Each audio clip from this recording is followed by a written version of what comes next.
দেখুন বন্ধুরা, আমি সকালে উঠে চুল টুল আঁচড়ে নিলাম, নিয়ে এবার আমার ছেলেকে ডাকতে যাচ্ছি। দেখতে থাকুন। এই যে আমার ছেলে এখন উঠছে না, ঘুমোচ্ছে, তাই আমি ওকে ডাকছি।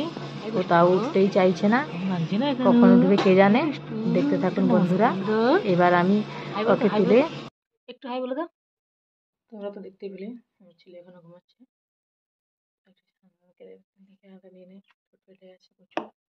বন্ধুরা, আমার বাড়ির সামনে খাল, আর এই যে ফুল ফুটেছে গাছে, আমাদের গাছে জবা ফুল ফুটেছে। কার কার বাড়িতে জবা ফুল হয় জানাবে। আর এই যে এই ফুলটা কি, আমার নাম জানা নেই, কার যদি জানা থাকে আমাকে কমেন্ট করবে। আর এই যে গাছে হয়েছে আমাদের নয়নতারা ফুল, জানি না এটা কারা কি নামে ডাকে বা কারা কি নামে চিনি, আমাদের এখানে তো নয়নতারাই বলে। আর এই যে আমাদের বাড়ির পরিবেশটা দেখুন, একবারে রাস্তার ধারে, একবারে রাস্তার গায়ে, যে মন্দির বাড়ি তার সামনেই আছে খাল। দেখুন বন্ধুরা, অনিদি এখনো ঘুমোচ্ছে।